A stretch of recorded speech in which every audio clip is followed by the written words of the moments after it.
Ladies and gentlemen, I am the Killsaw King with Fearcast Kansas City, and I am here with the lovely Dee Wallace, who's been in many amazing films and worked with many amazing directors. Dee, how's Crypticon been this year?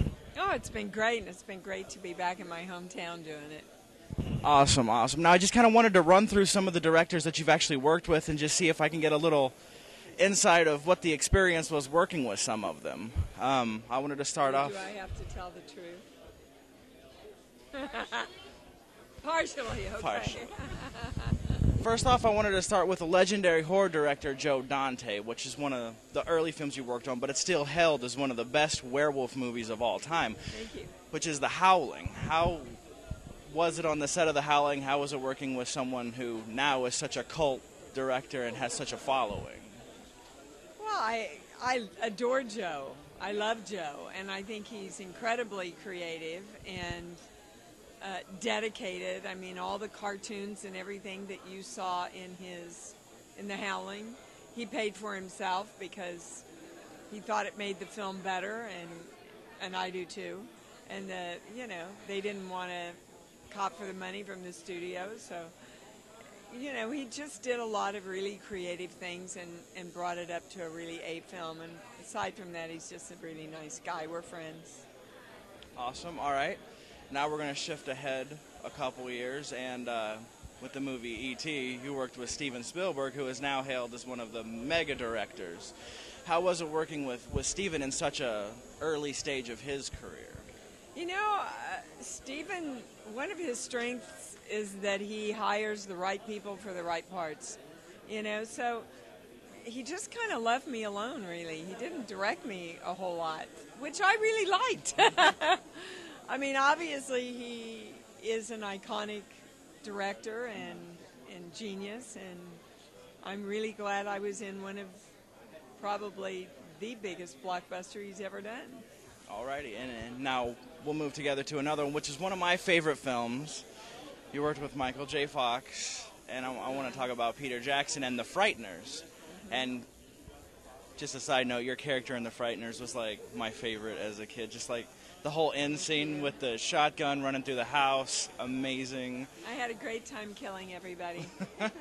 How was it working with Peter Jackson? Oh, Peter is a great human being and kind of a hobbit himself, He used to come, we shot it all in New Zealand, and he used to come to work in shorts, flip-flops, and a down jacket. So, I lost my husband during the shooting of The Frightners, and Peter and Robert Zemeckis took care of all my flights back and forth, and just really took care of me through that whole very difficult time. So I have a really, a real soft spot in my heart for Peter Jackson. Aside from the fact that he's just bloody genius, and don't you wonder where those things in his head comes from? Sometimes. All right, now I'm just going to completely fast forward to now, and you've been working with Rob Zombie. Yep. You were in Halloween. I was. But lately you've been working on Lords of Salem. Mm-hmm. Maybe compared to some of the others, with Rob Zombie being kind of in the early stages of his director career, how do you feel about working with Rob? Well, let me put it this way. Rob called all of us for Lords of Salem, and basically the agent said, look, he's doing this all himself and he needs everybody to work for scale, and we did. That's how much everybody loves Rob Zombie. You just want to work with him and be creative with him, and I don't know, he's just a genius and a nice, genuine person. All right, and what can you tell us about the Lords of Salem and your character?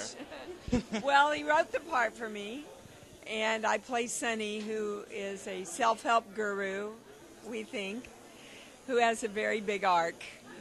It's obviously about the witches of Salem, updated version.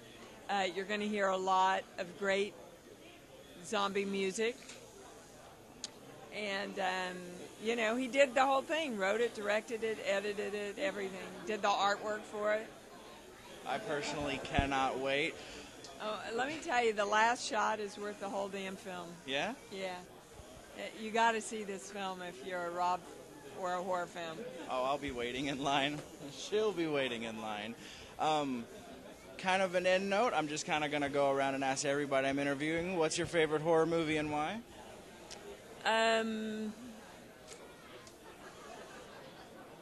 Well, I love The Exorcist, but I think, oh my God, I'm going blank. What's the name of it? It's a really very little known film with Donald Sutherland and Julie Christie, with his little dwarf. Well, anyway, that's the scariest film I've ever seen. All righty. Now you're going to have all these listeners going, it's this one, this is it. At least I'll get some comments on that one, right? It's just, you don't see anything, and it's all done with innuendo and camera work and performances, but it just, I don't know, it just really got to me. Well, this is Killsaw King with Faircast talking to Dee Wallace. I just want to say thank you very much for your time. You're very welcome. Thank you so much.